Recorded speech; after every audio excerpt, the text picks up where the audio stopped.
Hey, Jeremy the Tall Trainer here, and I want to give you a direct sideways look at this one. I'm going to go over a couple exercises, for our strength training in here. One of them being the RDL, the Romanian deadlift. All right, so this one has a bit more of a, it has some knee bend, but it's a lot more hip intensive there. So instead of being a deadlift where they've got the big squat, the hips drop a lot, the hips don't drop that much. They mostly go back more into there, and we load up the hamstrings a bit more. All right, so you can go overhand grip on this, so both hands over, or opposing hands. Opposing hands, as the weight gets heavier, it does get a little easier to keep the grip. If you want to train your grip more, maybe go both overhand, because it's going to be harder to hold on to as the weight gets heavier.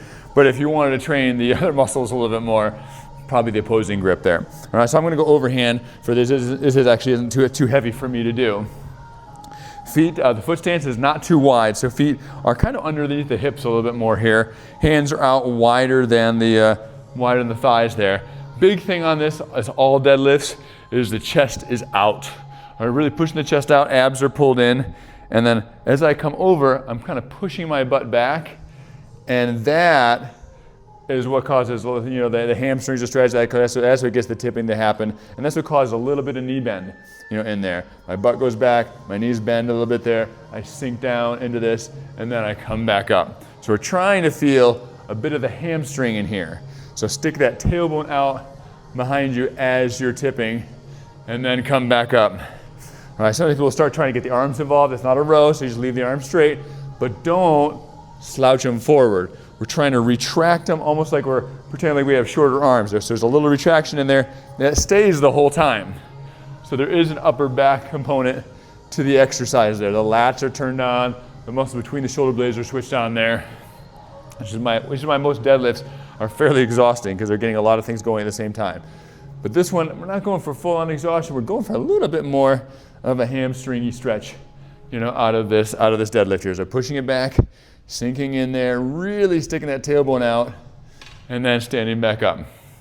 All right, if you can, you're trying to use the muscle that you're stretching there, back in here, the hamstrings and the butt, and you're using those to stand back up, pushing the feet down, driving back up through there. All right, the biggest caution on that is don't bend your back. All right, that's the most important thing, and that's why the chest coming out is helpful in that. As you tip, you think about lifting your tailbone, and all those things are trying to help you hinge from the hips, not bending from your back. All right, they make the hips do the work instead of the lower back, and you'll get some great benefits from this one. The other exercise to go along with this one in the other set here is the one option is the Gorilla Squat. That's the hands on the ground, and we're doing up and down. It's good to be bent over enough, so you start with knees bent, tipped over really far, and I don't want you to be able to get your butt all the way up. So I don't want you to be able to come there very, very high. You go, the hamstrings start getting tight. So if you're really flexible, you start getting your whole palm on the ground for this one and squeezing in there, dropping in and squeezing up. And what we're trying to do is get that thigh going a little bit. The other option on that is you could do the wall sit. I'll do this over just a little bit so I can do the wall sit off of this thing here. Just so you can see it better. But you sink down in here and you sit. Now, right now, I'm up a little bit. And my hips are a little bit higher than knees. That's fine, but you're gonna be working on trying to sink that a little bit lower.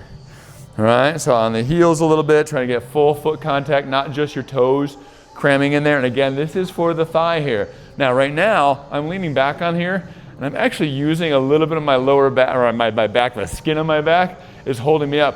If I come off of there a little bit, so I lean forward just a touch, just so I'm not resting on there, my skin's not sticking to the wall there. It's a lot harder.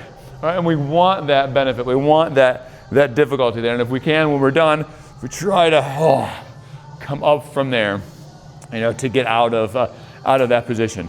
Now, if this is aggravating on the knees, or the Gorilla Squat aggravating on the knees, we should find something different to do on that. All right, so maybe an open chain exercise like a leg extension, or other. All right, so sometimes maybe be accepting a higher, wall sit for the short term. Just at least get a little bit of that tension in the quad going a little bit there. So those are those two. We got the Romanian deadlift, and then you have the option of the Gorilla Squat or the wall sit. hopefully give you some ideas on how to hit those a little bit better. This is Jeremy saying have fun, be safe, God bless.